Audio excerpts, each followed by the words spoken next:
Hey there, folks. Let's get settled down. Got some good stuff for you coming up here. Just as a reminder, please make sure your phones are on silent so we're not too disruptive over here. Also, one quick note on the guidebook schedule. So I know that everybody here is using Guidebook. Just wanted to point out that we had omitted previously the lightning talks coming up this evening. So we'd actually corrected that. So make sure that you refresh your guidebook and make sure you're going to stick around for lightning talks that are coming up after the in the 5 o'clock, 5:30 hour, or 5 to 5:30 hour. Okay, so I wanted to introduce Casey from CADA and David from MIT and Jeff from APNIC, and they are going to talk to us about measuring internet performance, internet metrics, a little bit of a history lesson, a little bit of current stuff that's going on here, and here they are. Thank you very much. So, it says 60 minutes, how about that? So Tony invited us to talk about what's happening in the research community. There's a specific project we're going to talk about. Casey's going to talk about a little later, but he asked me if I'd start with some general context. I have to say, by way of amusement, that signing up for this conference is one of the few times I've ever been asked to give my autonomous system number. I know why you all do it. I'm in the research community, so I almost didn't put it down, and then I said, what the hell, because I got a really nice number that I like. Our autonomous system number is 3, and I think I was the guy that asked for it, but I'm not sure, so at least I've been around for a while. Maybe John just gave it to us. Things were a little informal back then, but that's not what I want to talk about. I want to talk about research, and clearly research has to be an antidote to what you do every day. We have a different job, and the obvious question is, why is it relevant to what you do? Why did Tony think we should be here? So I want to talk a little bit about that. Clearly, one thing that the research community can do is think further ahead into the future. Sometimes in your operations, you can't think very far ahead, and so we can afford to do that. Sometimes, of course, when we think things happen further in the future than we wish. So here's a test. Who remembers RFC 1287? Who remembers when it was published? Oh, are you all reading email? So RFC 1287 called for the creation of IPv6, and this December will be the 25th anniversary of the publication of that RFC. So I wasn't hoping IPv6 would be quite that far in the future. Unfortunately, that RFC had a little paragraph that said, you know, as a short-term effort, we might do this thing called a network address translation device, and that worked too well. Another role that the research community can play is to be deliberately contrarian. If everybody is looking at a certain idea, then the research community can go off and look at something else. What's not in the current fashion, a friend of mine in the automobile industry was talking to me about the history of fuel injection. People worked in the research labs on fuel injection for something like 20 years, but the carburetor guys were so good. You know, carburetor, if you're old enough to remember tuning a carburetor, it's sort of like the spaghetti code of cars. It's got little vacuum tubes that attach to vacuum tubes, but it worked so well that they could do anything, and that was the mature technology, and it was sort of like programming a router. You know, they knew how to do it. And so fuel injection got no traction at all until the fuel crisis of 1978, when there was simultaneously a requirement for better fuel efficiency and emission control. The carburetor guys stumbled, the fuel injection people took them, and at this point, you may still find a carburetor on an airplane engine. I don't know, the last place I saw a carburetor was on my snowblower. But it is boring to wait for 20 years for something bad to happen. And, well, that's our job. And I want to point out the possibility of something bad happening is, I'll come back to that in a little later. Third role for us is not to invent things, but to understand them. And of course, given the internet was something we built, so why do we have to study it to understand it? But clearly the scale, the magnitude, the complexity of this thing is, at this point, a problem for all of us. And that's what I'm going to focus on because it relates to the specific topic that Casey wants to talk about. So both of us measure things. Casey at CADA tends to do more topology. I tend to do more performance. But I want to point out that with respect to measurement, there's kind of a tension there, which is when the research community or any third party goes off and measures things, it's often the case that we're measuring something that you already know. And that begs the question, why are we doing it? Why is it important for us to measure things, and what happens if our method is wrong? Well, I want to talk about that first. Getting it right is really important because wrong measurement doesn't just lead to people in the research community going off the rails.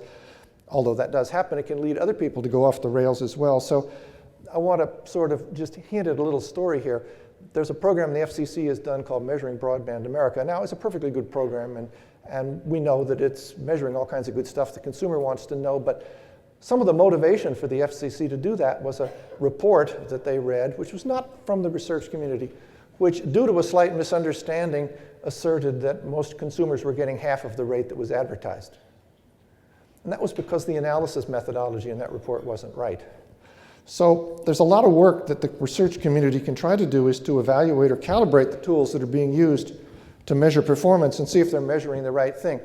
And this is one of the places where you and the operational community can help us, because if you can help us validate what we're measuring so we're sure we're not off the mark, it's more likely that we'll be doing the right stuff. A while back, my group looked at all the tools that are being used to measure the speed of the internet, access links in particular, and of course they all give you different answers, and some of them are simply nonsense. A couple issues that I'd like to point out around that before I get on to the stuff that Casey's going to talk about. A couple things coming up that are really important. One of them is high-speed access links. If there's a gigabit to the home, how do you measure it? Do you think the probe device can actually go a gigabit? What happens if it says 300 megabits because it tops out? Are consumers going to complain? There's a serious issue there about bringing very high-speed links to the home. And another issue that the FCC has just brought up with respect to access links is ISPs now have to report on loss rate. How do you measure loss rate? We've looked at what the Measuring Broadband America boxes do, and there are a bunch of tests in there that measure loss rate, and they're all giving you a different answer. So there's some serious issues there.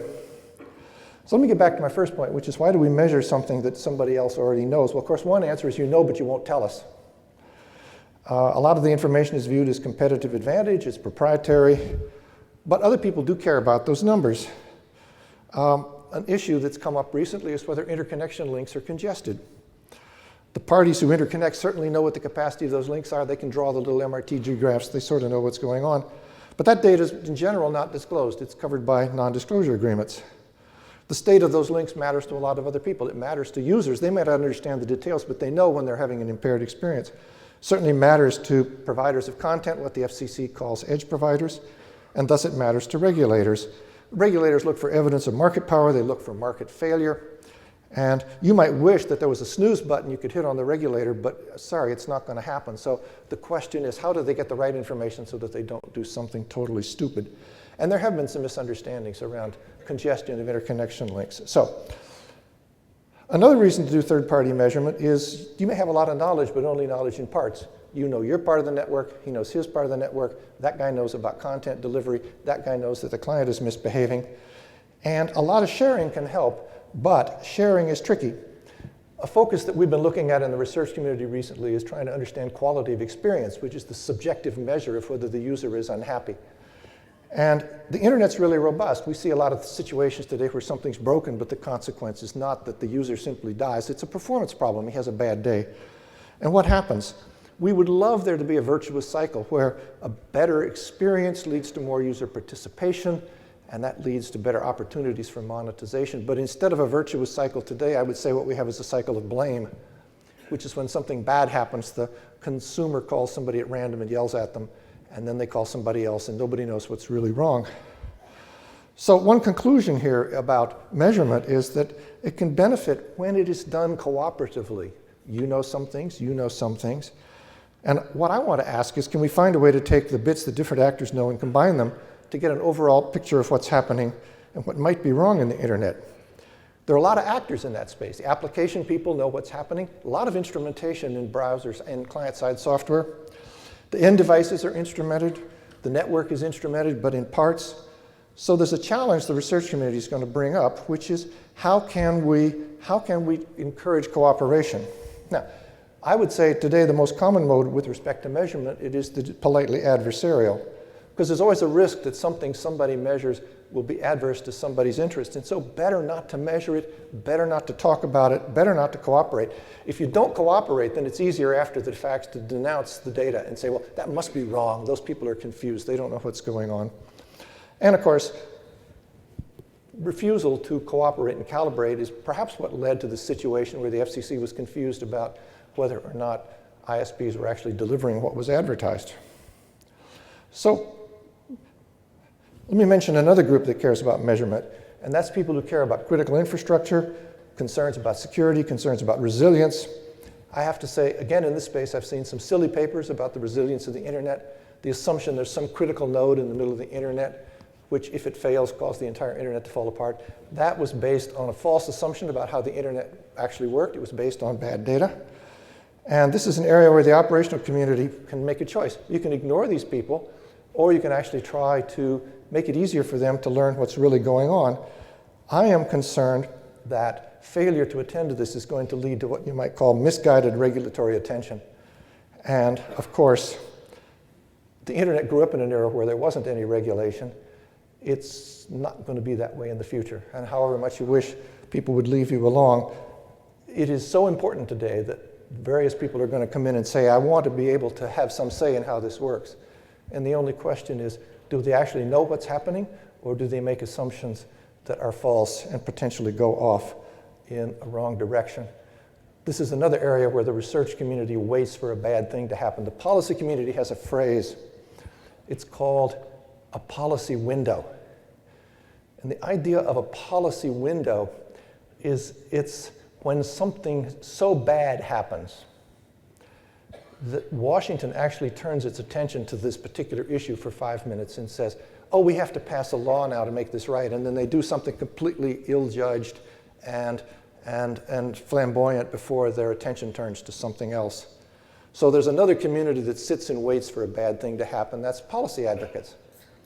And, well, again, it can be lonely waiting for the bad event, and we know it doesn't happen. But I think the research community has a duty, and I think it's useful for you people to help the research community in this duty, which is to help understand how the internet actually works, so that if something bad happens, like a massive collapse of the internet someday, and you may say, oh, that'll never happen. Well, okay, we can talk about that.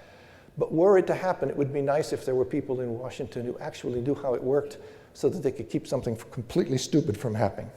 So the specific project that we're going to talk about, and I'm going to hand this off to Casey now, is, among other things, what I view as a teaching moment for the Federal Communications Commission. It's to help them understand how the internet's actually interconnected and to deflect actions they might take which might otherwise be based on a lack of understanding. So that's sort of my general why is a person from the research community here, but I want to turn this over to Casey because she has a lot to say.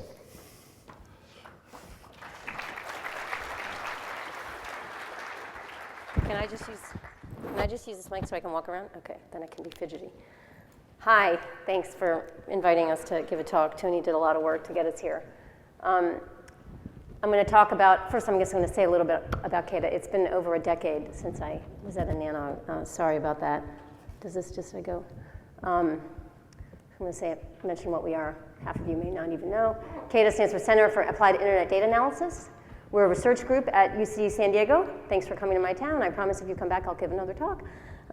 Just 20 minutes up the road. We do several different things related to the global internet. One is we do internet research, focused on macroscopic insights into the global internet infrastructure.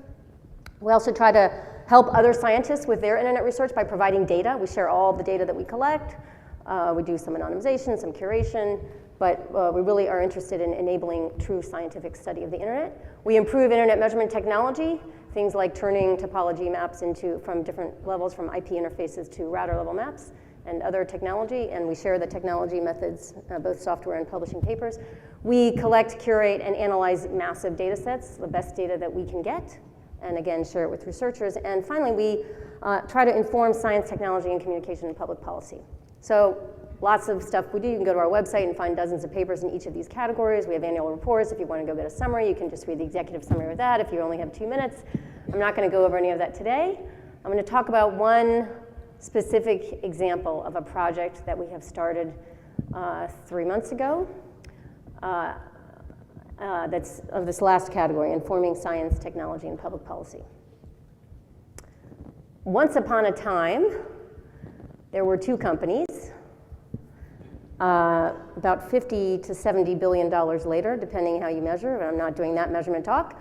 There was one company, and last July, AT&T put a press release on their website that said the following: the newly combined company, the largest pay TV provider in the world, will offer millions of people more choices for video entertainment on any screen from anywhere at any time.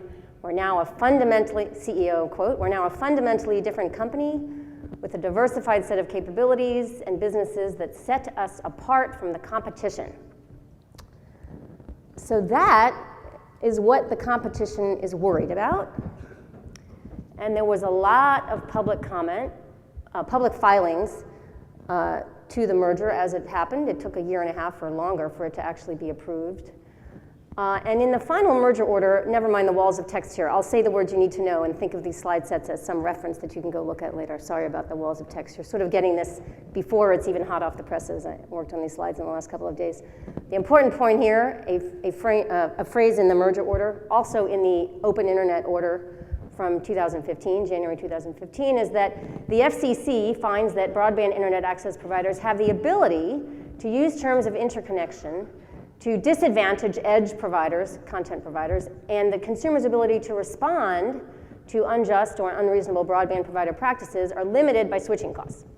We appreciate commenters' concerns in this area. What that means is the FCC read many public filings by many companies represented in this room, and they came up with some conditions on the merger to address those concerns. Here are the merger conditions. Those are the stock symbols. One of them is still a stock symbol, I guess. AT&T agreed to the following conditions for the next 4 years. I'm only going to talk about one of these conditions. AT&T has to develop, in conjunction with an independent expert, a method for measuring performance of its internet traffic exchange and report these metrics regularly to the FCC. This was stunning for me to see in a merger order. This is history in the making. The government, the US government at least, has never done anything like this. So pay attention. What are the measurement conditions? The company must report. So a bunch of legal stuff. It's a 250-page document. I don't encourage you to go read it. There's a page and a half or so that an internet measurement we need would appreciate. You can actually understand the language. The company must report, yada, yada, yada, the following performance characteristics of traffic exchange at internet interconnection points located in the United States, unless the volume is so little that we shouldn't worry about it. And that threshold will be determined by the independent measurement expert. And the three things that will be gathered are latency, probability distribution of latency, so not just some average summary statistic, but actually latency points, packet loss, and utilization. And then the way this goes is that this independent measurement expert will define a method for AT&T to use to do the measurements and report the data to the FCC. And there's some criteria that the measurements have to have. So this is actually fairly narrowly constrained by the FCC. It's not go off and do this open-ended research project. So the measurements must include location and capacity of interconnection points. Again, above some, they call it de minimis threshold, so above some threshold of traffic levels that should matter to the FCC. Latency, packet loss, peak usage must be identified, and then a process, and this is the most interesting condition in here from the perspective of you guys, a process for waiving disclosure of the metric at points of interconnection where the interconnecting party declines to participate. So this means that the FCC fully expected that the method, or some of the methods, would involve cooperation from the interconnection partner, because we had to have an out in case the partner didn't cooperate. And that's the main reason we're here today. So who got picked? We got picked, yay! We got picked at October 1, or was announced October 1. The contract was in place November 1 between AT&T and the University of California, San Diego. And we are subcontracting with Dave Clark, who's helping us out, and somebody that works at Dave Clark, Steve Bauer, who's unfortunately not here. So the contract was in place by November 1, and let me just remind you, this text was on an earlier slide. Hopefully you didn't read it then. You don't need to read it now, except for the first 4 words of it, which is we had to do this in 60 days. And we had to do this in those 60 days.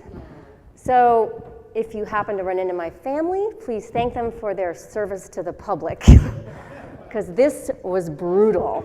It was brutal for all of our families. 4 of us worked on this. I had a researcher on Moakdom Dairy that worked on it as well. So we did submit a method to the AT&T. In fact, we talked to AT&T quite a bit. We visited AT&T, we talked to the engineers, and then we had phone calls with them, and we talked to the FCC a couple times. And I think we made both sides unhappy about certain things, so I felt like we were doing our job. It's public. It's been filed. It's been filed by AT&T. It was filed on 31st December 2015. You don't see legal documents dated with that date very often. But it is not approved yet by the FCC. So this document will change. I'm not encouraging you to go read this document yet. I don't think it will change greatly. I don't think it will change in spirit, but we are still discussing some aspects of it. So some other document will get filed, or maybe 1 or 2 documents will get filed. But this is available, so I'm going to talk about what we suggested, because I want you guys to know. But first, I'm going to give you 3 points before I even go into this method that we suggested, or set of methods. First, why did we do this? Well, on its face, the goal is fairly noble, although, frankly, it's not how I would have written the measurement conditions, and I made that very clear to the FCC. But it's a reasonable place to start, for sure. The goal is to rigorously demonstrate, using quantitative measurement, that the performance of AT&T's interconnections with partners are not a source of performance impairment for consumers. It's really only focused on the points of interconnection. Why? Because that's what was emphasized in the public filings. However, we also considered that there's a bigger picture here. 2015 Open Internet Order, still in play in the courts, explicitly asserts the authority of the FCC to regulate interconnection at some future date, maybe. Also, the Open Internet Order did today regulate the requirement to measure loss on access links. So the same sort of thing that David mentioned the Measure Broadband in America has been doing, but they haven't been using the loss data that's been collected there they haven't really been analyzing that formally. So they're going to start analyzing that formally. And to summarize very briefly a long conversation, there is not consensus on how that loss measurement should occur. That is still up in the air. So we considered this an opportunity to help the FCC get the best available data on this particular aspect of the internet ecosystem, and in particular to understand how rich and complex is the problem. And we also thought we'd learn some stuff too, as we did. Second, this is not typical academic research. As I mentioned before, we do not do the measurement ourselves. In fact, we don't even get to iterate on the measurement before we publish this method, before we provide this method to AT&T. So we had to do some degree of what David calls ex-ante precision. We had to, first of all, include some contingencies in the method in case certain things weren't possible, which we can't know beforehand necessarily. In fact, some of this AT&T doesn't know beforehand, which I'll get to. To mitigate these problems, we did a couple of things. One, we proposed a couple of methods in certain cases to measure the same parameter, like loss, to lend confidence in interpretation. And second, validation. So the role of the independent measurement expert, the IME I'll call them, is not long-term. The measurement conditions and all of the conditions of the merger go on for 4 years from the date of the merger approval. We are not involved for 4 years. We are involved initially. We approve some reports. Once we are comfortable with some reports and we think the method is doing what we thought it would do, then the expectation is that we are not in the picture. And indeed, even if we were in the picture, we are really not in the best position to validate the observations. The party that's in the best position to validate observations of an interconnection is the interconnecting party. So our method requires sharing some partner-specific data with the interconnecting partner. Third, we recognize what a landmine that is. I've known many of you guys for decades, so this is not news to me. I understand there's lots of data. Almost all data is considered sensitive to the firm. We thought very hard over this holiday period about how to limit sharing to data that we believe is essential to the validation of the method. And also that we convinced ourselves was not commercially significant insofar as the partner could get most of this data if they were so inclined to undertake the measurements themselves. However, the primary objective of this exercise motivated our requests, our method, which is that all parties need to believe this process is balanced and fair to them. And we think data sharing is really essential to this outcome. Of course, we don't make the final decision on that. Okay, now let's go to the method. One more thing, yes. The merger order itself had one more paragraph in it that made it clear that even the FCC expected some of this data to be public, some of these metrics to be public in the end, and that AT&T would work with us to make that happen.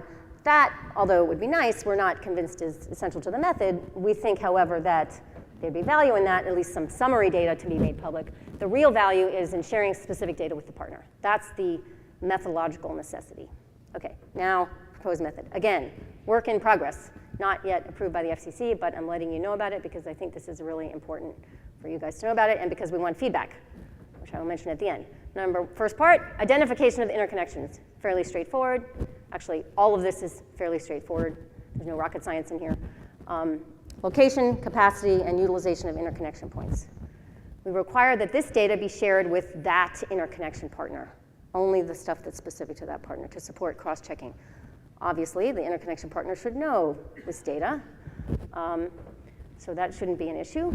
We also require that AT&T report to the FCC any traffic differentiation known on that link in either direction, to the extent that AT&T can find out about the other direction, and we have asked that they at least ask the question in our method, or if there's any non-public internet traffic, so we'll call specialized services traffic. If there's any of that on any links, on any interconnection links, AT&T has to mention that and annotate any reports about those links accordingly.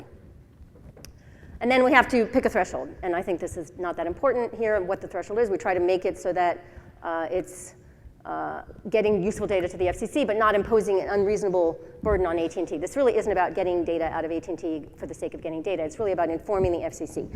The exact list is covered by NDA, but you will know if you are such a partner, because you will get the data. Performance metrics. Latency, loss, utilization. I'm going to go over these in reverse order, because it's conceptually a little easier to explain. Utilization, it's what you think. It's number of bytes coming in and out of the router, using the router counters, divided by the capacity in each direction. Nothing surprising there. We'll just do a little digression here to explain why we can't just stop there. Why can't we just use link utilization data to infer congestion? Well, turns out that you could have a very heavily loaded link, so I'm told, not an operator, but it's on good authority, I'm told. You could have a very heavily loaded link that shows a plateau like this. This looks like a very congested link, and indeed, I'll show you on the next slide that this probably is a very congested link, but it doesn't have to be. This isn't proof that this is a very congested link, because you could do some very fancy traffic engineering that allows you to run very hot links with no other symptoms of congestion, that is loss and latency. So what you really need, in addition to utilization, is loss and latency. FCC figured this out. Somebody told them, I guess, or they hired a scientist.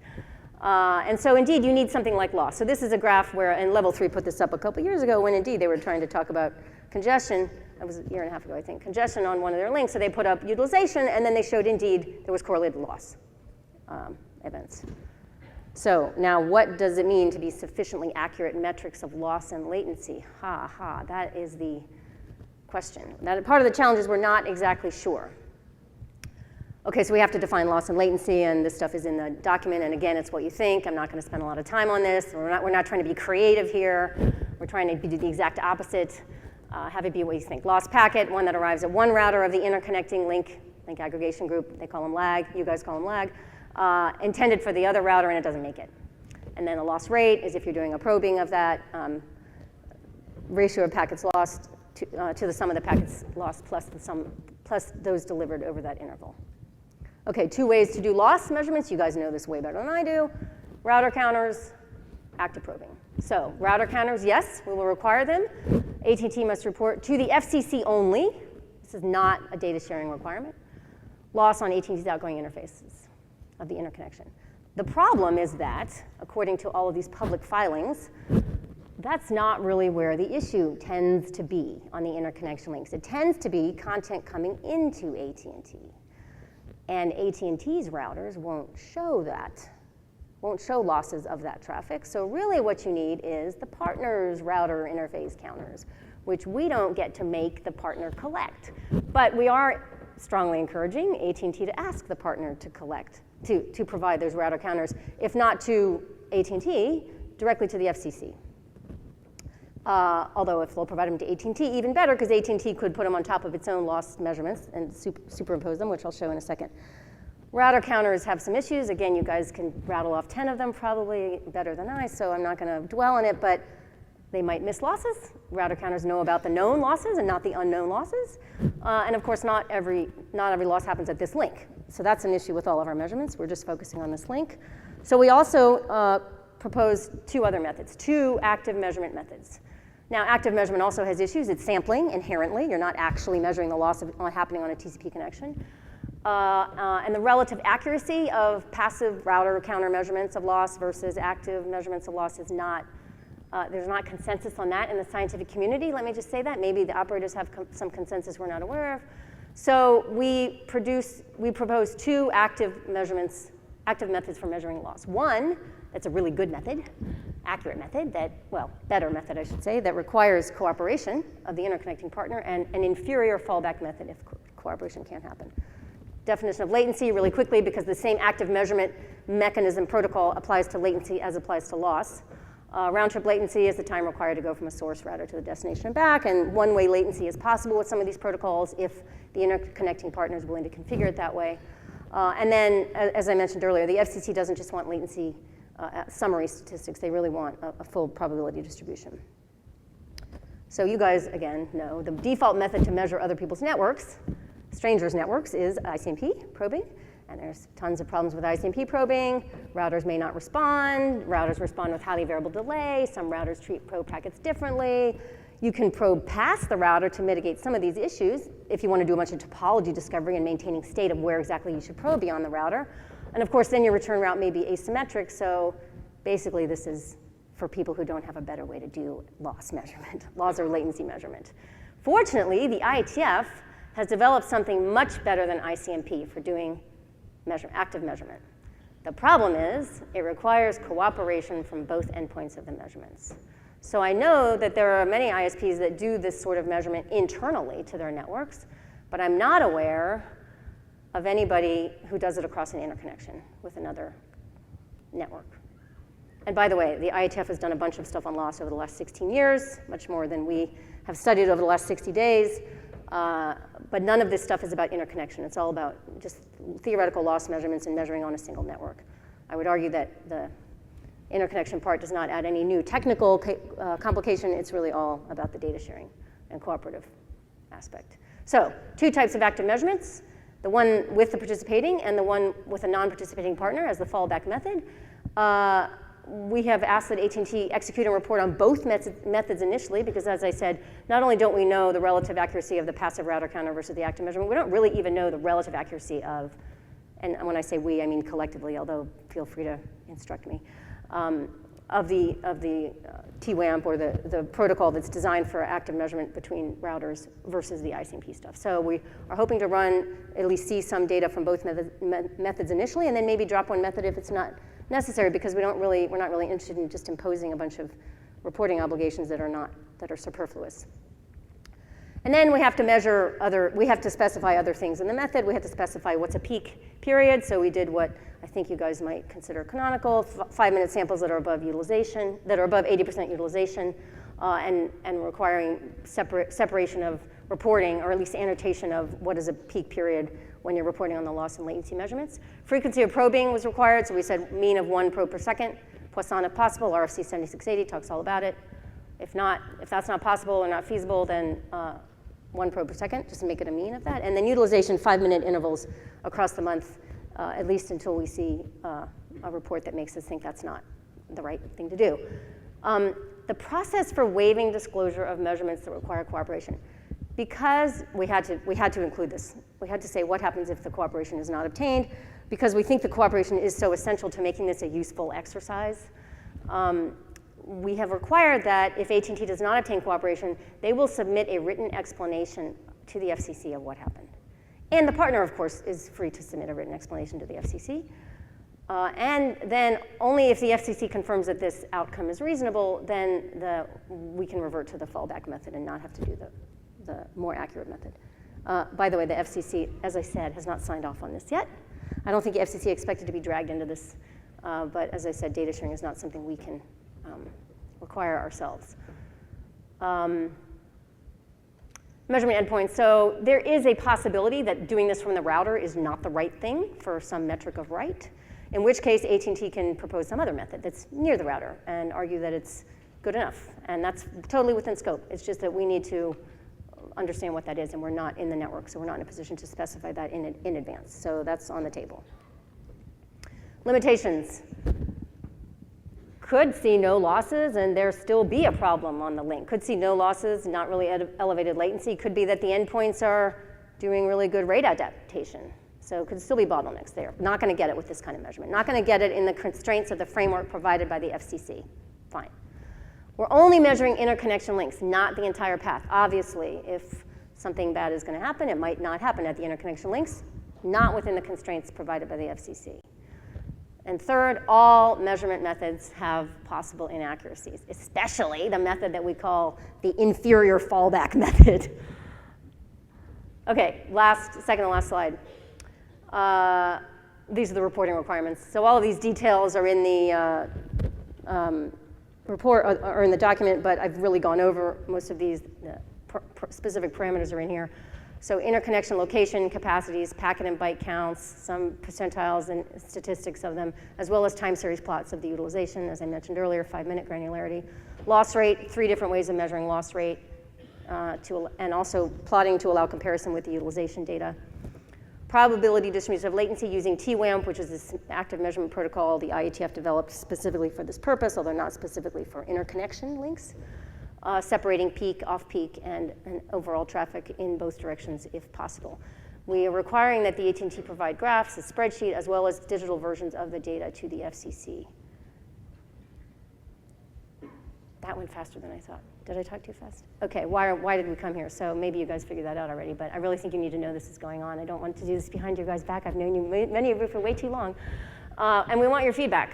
So, you know, we're pretty near the end, I think, of the negotiations of this, although not totally at the end. If somebody finds something that is egregiously wrong here, we really want to know about it as soon as possible.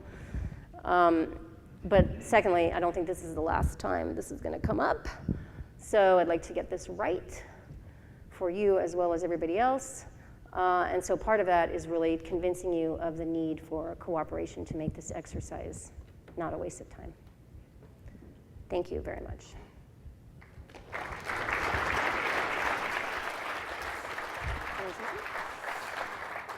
Jeff is going to say a couple words, but I just want to say something about this issue of cooperation.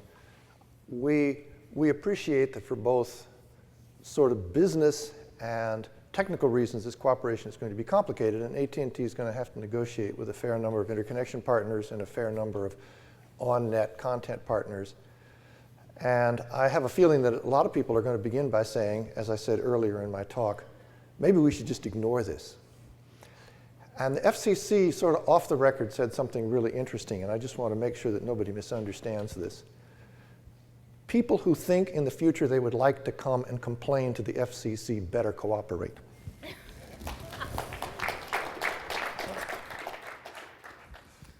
Thanks, Dave, and thanks, Casey. My name's Jeff Houston. I come from the other side of the world, and certainly come from a side of the world where the regulatory intervention inside the internet is certainly less cooperative and has certainly more brutal overtones, but tends to take a different role around mandatory data retention and similar measures, and is less involved in interconnection.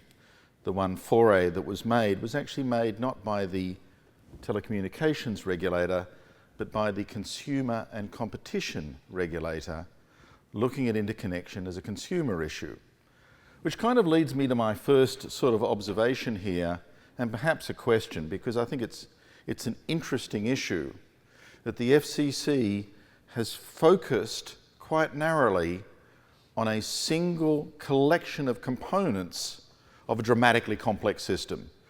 These interconnection links between this provider and other providers, let's measure precisely those links.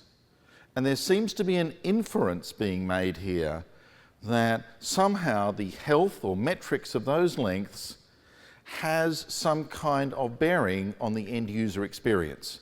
Will my Netflix still work?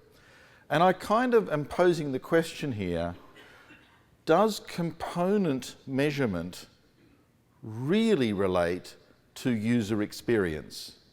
That what we've seen in these large systems, that sometimes every component is fine, but the user doesn't experience what we would have expected. And bizarrely, thank you God, sometimes the components look really, really weird, but the users aren't phoning us. The users go, look, the experience is fine. And you sort of go, wow, didn't expect that. So to what extent do you feel that this kind of measurement regime, narrowly focused on a certain set of components of a complex system, has some beneficial bearing on, if you will, the end user experience, where the customer is actually coming from and doing something. Do you want to respond to each of these in turn? 'Cause Let's respond to each in Sure. turn, if you will. So if you look at the trajectory of the FCC, they started by assuming that the problem was at the access link. And they did the Measuring Broadband America program, as I said, perhaps in part because they'd been guided to the assumption that the links were not providing what was advertised. And that didn't turn out to be an area of serious concern. In many cases, they were getting more than was advertised. They believe that they have, assuming that this Title II regime holds, impose some constraints that mean that if the ISPs are messing around inside their network, they'd be subjected to severe penalties. So they could be just generally under provisioned, but they're not going to. Who said that?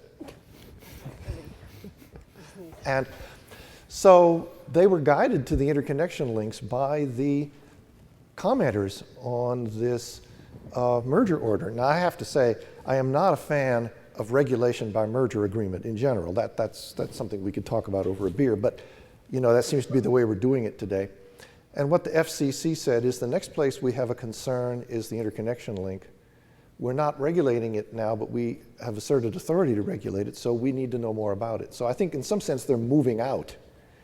And they're moving into areas where they have some authority. Right now, they don't have any authority to go to somebody like Netflix and say, by the way, are you running your servers hot enough that at peak time you have to back off because your servers don't have enough capacity?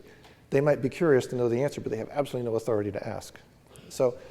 But the more general question you asked relates to what I said earlier in my talk, which is I would really like to start a larger activity, and in fact, later this week at a workshop at CADA that we are running, we're going to try to get the research community together to talk about how we can combine different component measures in such a way that they actually lead to some insight about quality of experience. And again, it would be best done as a cooperative activity. If you're Mr. Netflix or you're Mr. YouTube, you know a lot about what happens at the client side and the server side, or Mr. Skype, right? But so far, my attempt to ask Mr. Skype if they'll give me any data leads to, well, why would, no, So, all this stuff is bottled up in a way that doesn't let us ask the question between the component parts and the overall experience. I think it's really important we go there. Okay. Let me sort of push this a little bit further, but not from the consumer viewpoint, but let's get down a little bit lower into technology. There's sort of two things that struck me here. And what struck me was that this seemed to be telephone thinking. That there's this link, and there are these constant demand things being pushed across it. Let's call them Erlangs. And that there's this fixed capacity, and there's this sort of notion of a good link and a bad link. In an end-to-end system, such as we seem to be blessed with, and in a world that now takes TCP as one of the armaments in a protocol war, where my TCP is better than your TCP, mine's more aggressive, mine pushes the infrastructure harder than yours. To what extent is an isolated measurement of one artifact, a link, subject to the vagaries of this streaming provider's different TCP algorithms, fast, versus that, some modified cubic, versus some other system? Is this kind of passive measurement of the link independent of the nature, the dynamic nature of the demands being pushed across it by the protocols, really going to be informative about quality? How do we react to active end architectures trying to bias the middle, and you're just measuring one part of the middle? My turn again?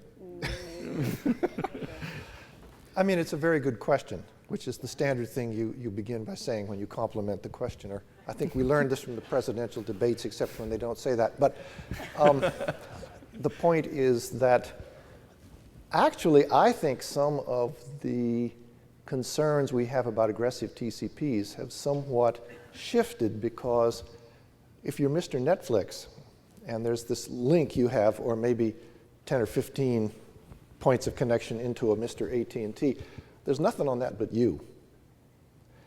And it's only when you're coming in over a peering partner and you've got, Mr. Netflix and Mr. Google and Mr. so forth, all dumping the stuff in that you begin to contend there. But as we move more and more traffic to these direct interconnects, the character of that link is more and more going to be determined by the behavior of that particular content provider.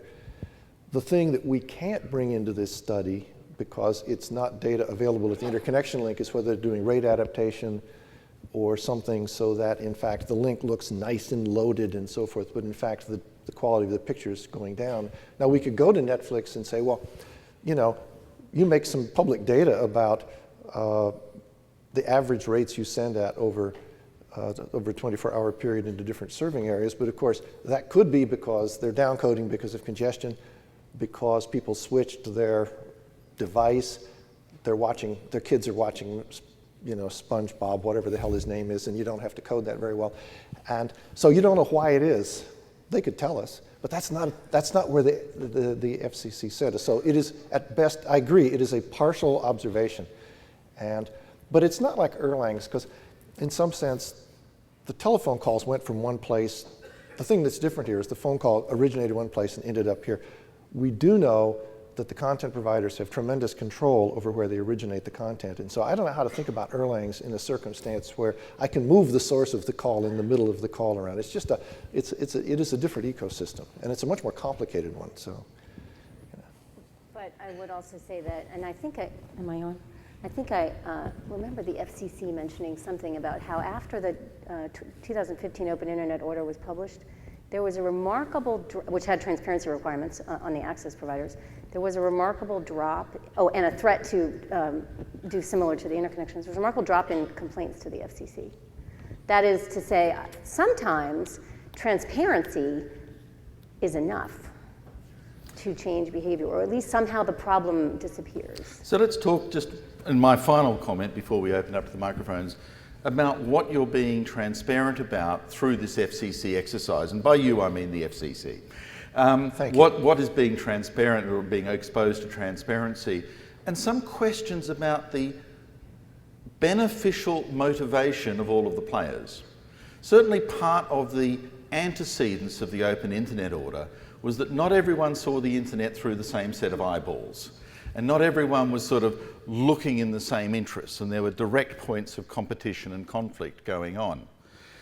If I was inside that space of interconnection and my heart was slightly blacker than many, what if I played with the routing system in order to impact other things? And you're not exposing in this measurement, as far as I can see, any hint about the underlying issues of how the traffic is being passed through routing.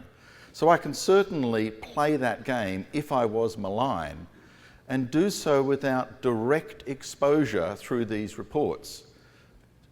Am I okay with this, or do you think your measurement system covers it? Or is this an aspect that perhaps requires a little bit more thought? All can be gained. There's a hypothesis in here, and the hypothesis is rebuttable. But the hypothesis is that if the link is not congested,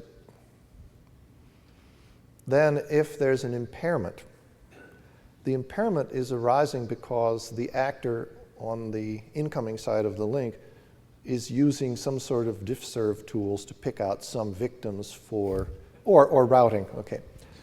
And if you look at the totality, let's again look at Mr. Netflix and Mr. AT&T. If you look at the totality of all the links coming in, or lags coming in a service area, you look at all the lags coming in across the entire system, there is a benign state in which, well, none of them are congested. So, you know, maybe, and you might say, well, some of them congested, some of them aren't. So in that intermediate state, you could begin to say what kind of game playing is going on if you find them all uncongested, including some of your transit links that they use as that you could perhaps identify as backup. You might say, well, I don't think the bad games are going on. Can people play in this space? Certainly, but I think especially in this space of direct interconnection, where it's Mr. Netflix hooked to Mr. AT&T, it's not Mr. Netflix bringing the traffic into Mr. AT&T over level 3 or Tata or something like that. The opportunities for game playing are actually somewhat minimized. You know. With direct interconnection. Say again? With direct interconnection. With direct interconnection, right. So, but yes, there are all kinds of issues here. And of course, you could always take the probe packets and give them preferred treatment. And would I ever do that? Never, ever, ever. You've exhausted my set of questions here, and hopefully these have stimulated your thoughts and would also prompt you to come to the microphone and ask questions too around this. So in the time we've got left, if there are any, I think it's time to entertain them. Thank you. Are we moderating or is somebody else moderating? Well, Whoever wants to. You want to moderate? You can moderate. You're up. You're go up ahead. already. Go ahead. You know the rules. Read the sign. Everybody seems to be queuing Oh my up. goodness. 1, 2. We'll do great. it that way, sir. 1. Hi, Chris Spears, Ornet. The research and education community has a long history of doing collaborative measurement and sharing that measurement through things like the Perf Sonar Toolkit. They have OAMP, which is a one-way active measurement protocol. There's been interest over the past few years in developing TWAMP, a plugin basically for this to do the same sort of thing. I see the problem with people implementing this is that you would be revealing a lot of how your business relationships and handshakes are and who gets access to that data, that sort of dashboard of the health of the network and the interconnects. But those things are out there, and if people are interested, there are certainly places to go for that type of measurement tool. What was the comment? What was the question? That was yeah, but in Perf Sonar, for example. Thank Yeah, you. so let me get this guy, number 2. Hi, Patrick Gilmore from Markley Group. How's it going, Dave? First of all, just to Casey, you're not ridiculously wrong in my opinion, so congratulations to that. What? Say it again? I said to Casey, you're not ridiculously wrong. You were worried that I'm not something was ridiculously wrong. ridiculously Okay. wrong and you wanted to know immediately. Both of us. But I think you're doing pretty well. Great. There's always adjustments that you could argue over, but I think you're doing pretty well. To Jeff and actually to Dave even, the question about things like, well, we're measuring this one thing in the middle and it's an end-to-end system is actually not the point. It's not the FCC's job to make sure Netflix works. It's the FCC's job to make sure that there's quote-unquote fairness, that there's consumer choice, that the game is not rigged. And frankly, this is where the game has been rigged for decades. So this is a good place to start, between making sure that the last mile doesn't have QoS available and that the interconnection points are relatively open to everyone to use. I think this is a very good start. And for a government agency that is trying, but let's face it, it's a government agency that's huge and has trouble moving, then I think they're doing a good job here. I think this is actually really impressive on their part. So talking about the end-to-end system is not the point. Do you want to respond to that? It is a well-respected tenet in public policy, certainly in this area, that choice is synonymous with competition, is synonymous with efficient production of goods. It relies on independence of competition, true competition, and of course is distorted if the players somehow collude or act in any way to distort that market. Now, the issue I think before many of us is the behaviour of the telephone system made us all incredibly cynical consumers. And very few of us view this industry with naive optimism that true choice equals true competition equals efficient supply of goods. And so certainly I would say they have a lot of ground recovery extending over a century to recover the abuses of the last 100 years before they regain my confidence. Your mileage may differ. From that point of view then, simply thinking that choice is enough is sometimes not enough.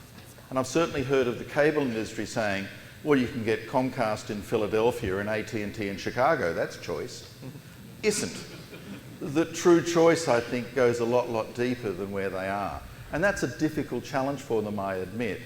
But certainly it highlights my issue that somehow components and the end result are different things, and they should be as worried about the end result, the consumer experience, as they are about the components of interconnection between two large providers.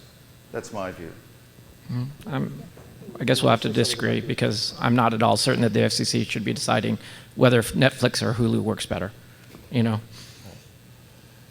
But if you, aside from that, of course, there is another player that may enter stage left at some point, which is the FTC, right, which has the duty to protect the consumer.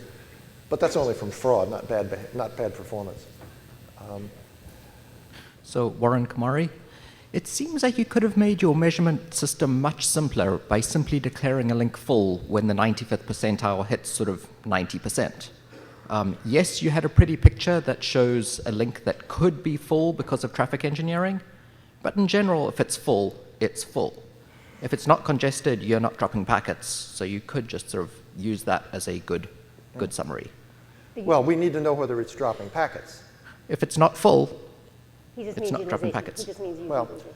We'll find out. several people have said to us, do not use utilization By as itself. an adequate measure of congestion because we are very good at traffic management and we can run the link pretty full. We believe that part of what we should do here is evaluate that statement and see whether it's true. Yeah, I was one of them who told him not to do that, Warren. You shouldn't do that. It's Patrick's fault. Oh, it's Patrick's fault. Yes, he didn't bother to introduce himself, but that's yes, right. Who? Martin? Where are we now? Maybe that's- Over here and then here. That's right. You. Okay, Martin Levy, Cloudflare. If you go back to page 31 of the presentation, you actually show the old level 3 graphs that show utilization hitting 100% and yet packet loss continuing. There is a talk at Nanog, somebody remind me here a long time ago about micro measurements and microbursts, which clearly show that, in fact, your graph can look wonderfully nice at a 5-minute interval and yet be horribly or atrocious quality as far as actual jitter and the like over the line. So it isn't as simple as looking at a graph and going, oh, that's flat. It's actually much more complicated than that. That's page 31. If you go to page 39, if you would. Go 38 then. I misjudged. I noticed that there's a gentleman from AT&T on the... You got that too. Yeah, Yes. I just noticed that. Thank you. Yes, AT&T. Great guy from AT&T Research Labs. Great guy. Yeah, Jay Hennigan with Impulse. My question was regarding this FCC document stated many, many times used the phrase interconnection partner or interconnected partner. I'm wondering if you could, if they defined it or if you could specify specifically who is and who is not an interconnected partner for terms of this ruling. As it's defined in the document, it is either what I believe they called a traditional peering partner or a on-net only customer, which is to say if you're a transit customer of AT&T, you're not included in this by definition. What they meant by on-net only was getting at the large content providers who attach to AT&T for the purpose of delivering content into AT&T. So You're pulling content from AT&T and your multi-home? if you connect to AT&T and the arrangement you have with them is that the traffic is what used to be called paid peering or partial.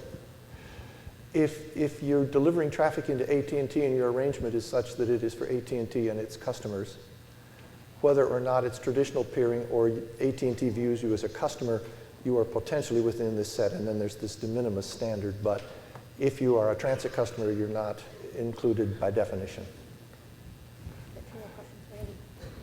I think we have one more. Yeah. Is there somebody over here? Oh, sorry, one and then two. Randy was first. Okay, Alexander Savnin, OpenNet. Question maybe mostly to Jeff. The quality of experience. A lot of people saying such words all around the world. So, are there any attempts to measure it? To have that number, we say, yeah, experience is okay, experience is not okay. Quality of QoE measurement. Well, I'm sorry, because the echo is having are there any attempts to measure QoE? Are there any attempts to measure QoE around the world? Yeah, and any measurable thing, numbers, scale, and something like this. Because I know such kind of measurements which was done by hated telephonists, which is called mean opinion score. Oh yeah. But okay, for internet. Right. There's actually a lot of the work on the subjective aspect of measuring quality of experience has been done in Europe.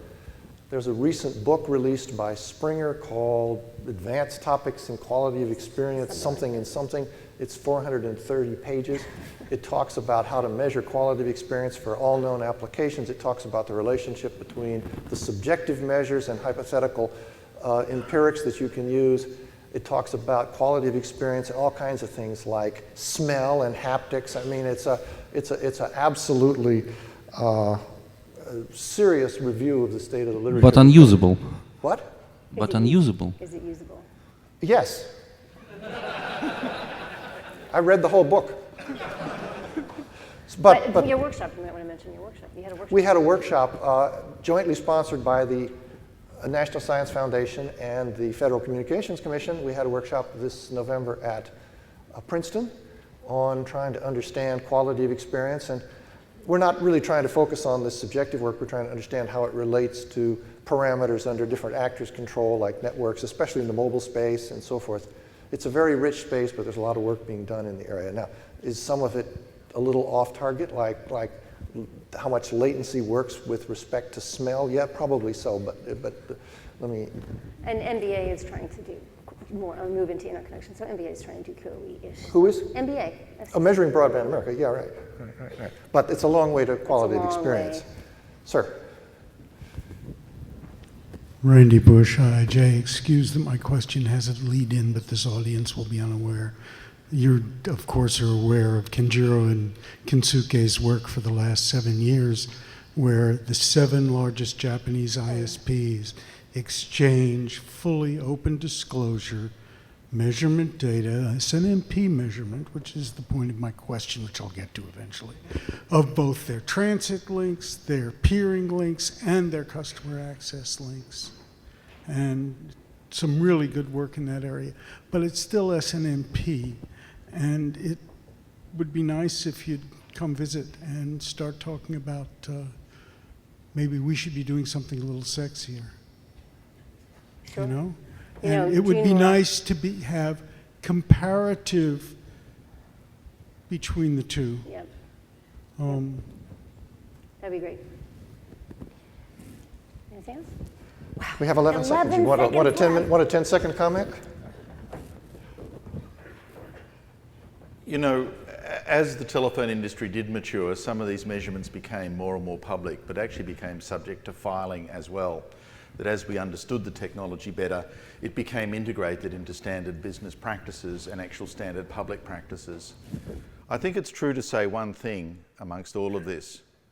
This is the public communications network, not a collection of private toys. That what we are dealing with is, in fact, a system that services this nation and all other nations as a single public facility. And ultimately, those tensions between private investment and public outcome become tensions that get resolved through public information and transparency. I think this is probably the first step in quite a long journey that as we mature, we will get used to the fact that what is really commercial in confidence becomes smaller and smaller, and what actually becomes part of conventional disclosure, because this is a service to all of us in our common public interest, becomes more the norm. So I'd certainly applaud what the FCC is doing in looking at a particular set of links. This is great. But we should be looking broader, and perhaps as our Japanese colleagues are doing, thinking about where this goes from here and why. Because if you want a public internet to work for all of us, that tension between public and private has to be resolved in the interests of you and I as consumers, as member of the public. And for that reason alone, this is an important and significant step, and I for one applaud it, and I hope you do too. Thank you very much.